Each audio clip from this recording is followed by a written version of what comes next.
Good morning. এখন সকালবেলা মা ব্রেকফাস্ট রান্না করছে। মা কি রান্না করছো? এই যে গোবিন্দকে আজকে চিড়ার পোলাও করে দেবো, তাই চিড়ার পোলাওয়ে সব জোগাড় করছি। আজকে সকালে গোবিন্দ সেবাই চিড়ার পোলাও।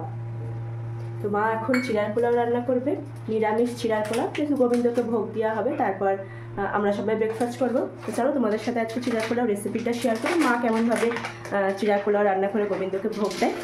তো এখানে চিড়ার পোলাও সব উপকরণ রেডি। তো এটা হলো গোবিন্দভোগ আদর চালের চিড়া। এটাকে একটু ভিজিয়ে রাখতে হয়, না তো চিড়াটা শক্ত থাকে।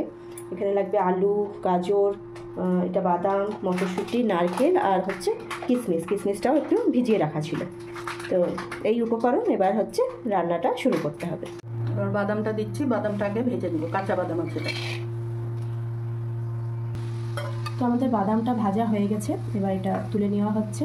এই বাদাম ভাজাটা মুড়িও খেতে খুব সুন্দর লাগে। এরকমভাবে বাদাম ভেজে একটু স্টোর করে রাখে, সন্ধ্যাবেলা মুড়ি দিয়ে খেতে কিন্তু খুব সুন্দর লাগে। এবার তেলে আগে তেজপাতা ফোড়ন দেবো, তারপরে আলুটা ছেড়ে দেবো।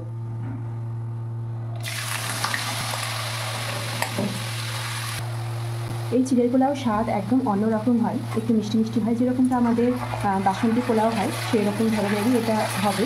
মানে পোহাও বলে, কিন্তু আমাদের চিড়ের পোলাও রান্নাটা একটু অন্য রকমের হয়। প্রথমে এরকমভাবে আলুটা একটু ভেজে নিতে হবে, হালকা করে একটু ভাজতে হবে। আলুটা একটু হালকা যখন সেদ্ধ হয়ে আসবে তখন এর মধ্যে গাজরটা দিয়ে দিতে হবে। আলুটা ভাজা হয়ে গেছে, এবার গাজর মিশাচ্ছি।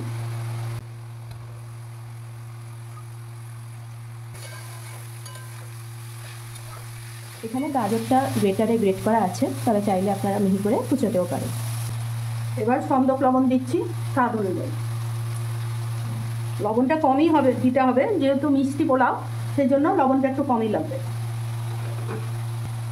এবার একটু হলুদ দিচ্ছি। এবার নারকেল কোড়া মিশাচ্ছি।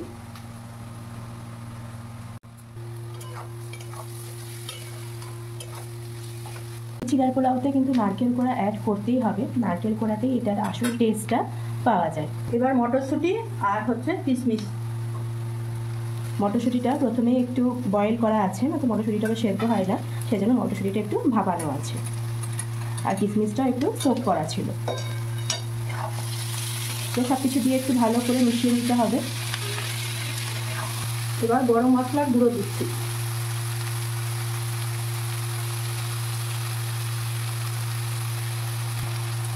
গুঁড়ো চিনি দিচ্ছি একটু বেশি পরিমাণে।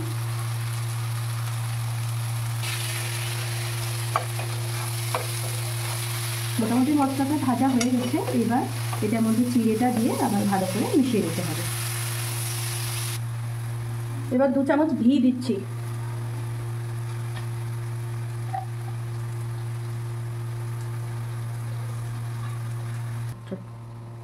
এবার চিড়াটা মিশিয়ে দেবো ওর সাথে। চিড়াটা দেখেন কত সুন্দর ঝরঝরা একদম। চিড়েটা আতপ চালের চিড়ের করলে আরও সুন্দর হয়, কারণ সেন্টটাও খুব ভালো বেরোয়, একদম যেটা বাসন্তী পোলাওর গন্ধে বেরোয় সেরকমভাবেই গন্ধটা বেরোয়, গোটা ঘর একদম গন্ধে ভরে যায়। আতপ চালের চিড়ে দিয়ে চিড়ের পোলাও করলে সেটা খেতেও ভালো লাগে, গন্ধটাও ভালো আসে। গ্যাসের ফ্লেম লোতে রেখে ভালো করে মিশিয়ে নিতে হবে, না তো তলে লেগে যেতে পারে, সেজন্য গ্যাসের ফ্লেমটা একটু লোতে রেখে মিশাতে হবে। আমাদের চিড়ার পোলাও রেডি। এবার আমি এটাকে 10 মিনিটের জন্য ঢাকা দিয়ে রাখবো, গ্যাসটাকে বন্ধ করে দেবো।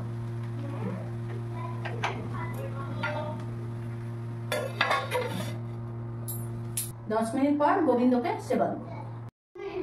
আমাদের চিড়ার পোলাও রেডি গোবিন্দকে সেবা দেওয়ার জন্য। কিন্তু গোবিন্দকে সেবা দিতে গেলে তো তুলসী পত্র লাগে, তুলসী পত্র দিয়ে গোবিন্দকে দেবো, তারপরে বাড়ির বাচ্চাদেরকে সব খেতে দেবো। কালকে রসবড়া করেছি, সেটাও গোবিন্দকে আজকে ভোগ নিবেদন করছি। তাহলে আজকের ভিডিও এখানেই শেষ করছি। সবাই ভালো থাকবেন।